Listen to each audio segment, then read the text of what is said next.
The point is, I want black folks to understand other groups are allowed to be classified as white at certain times. Sit on that for 3 seconds. Sheriff Harry Lee is livid about a New Orleans minister's criticism of his deputies. The minister says they used excessive force when the deputies opened fire on a suspected car thief Monday morning. Lee says the minister needs to mind his own business. Laura Shelton reports. Sheriff Harry Lee gave us new details on the investigation into the shooting, and he gave us an earful about New Orleans Minister Tom Watson.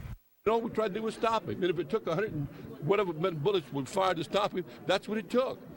And if they had to reload, that's what they come here to train to do.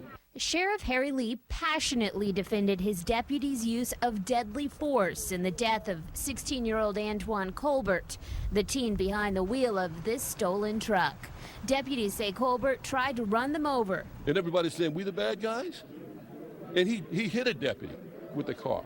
And are you any less dead if you get hit with a Ram Dodge truck or with a 9mm bullet? You just as dead. There were 2 other teens in the truck, and according to Sheriff Lee, both say the barrage of bullets stopped as soon as the truck stopped. The other kids in the car were pleading with him to stop.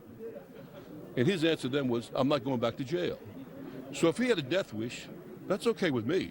What's okay with Lee 3 juveniles isn't okay with Reverend Tom Watson of the Greater New Orleans Coalition of Ministers.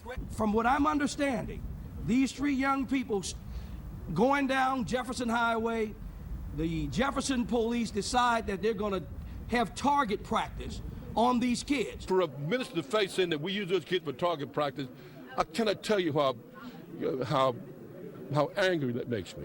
Reverend Watson is calling for the Justice Department to investigate. That just gave Sheriff Lee more ammunition. According to Reverend Watson, all they were doing, they can't afford a car, go steal a car. It's okay with me. Well, it may be okay with him, but damn it ain't okay with me. You come to Jefferson Parish and steal a car, you get your in trouble. If each one of us is to be a leader in this war, counter-war, war is being waged against us, terrorism is being waged against us. See, when you have 50% of the men in a community unemployed, that's terrorism. And when you bring drugs and guns in and say, now you can deal with this is going to be your job, and they have it all set up. Yeah, this is your job until I arrest you and put you in prison and have you working for slave labor.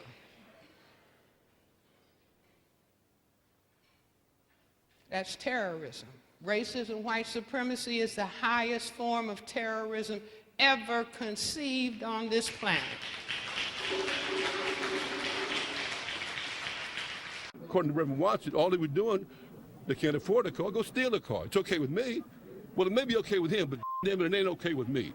You come to Jefferson Parish and steal a car, you get your in trouble. Sheriff Harry Lee says he's not ready to release the number of deputies involved in the shooting or to verify how many shots were fired, though. He says it was more than 109 rounds, and some of the deputies had to stop shooting to reload. He says it's his policy to keep those deputies patrolling the streets throughout this investigation. Sheriff Harry Lee says he's not ready to release the number of deputies involved in the shooting or to verify how many shots were fired, though. He says it was more than 109 rounds, and some of the deputies had to stop shooting to reload. He says it's his policy to keep those deputies patrolling the streets throughout this investigation. Telling us to put them on desk duty would mean he doubted their actions. Back to you.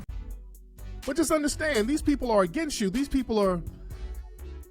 other groups are working against us. We're caping for them and they work against us. And what happens is we're their come up. All these groups, understand, all these immigrant groups that have come over here, they've all come up on us first. They get all the resources they need from us, and then they move into the dominant society and become amalgamated with them and start identifying with them from the money they've made off us. Understand, all these groups get their money from us.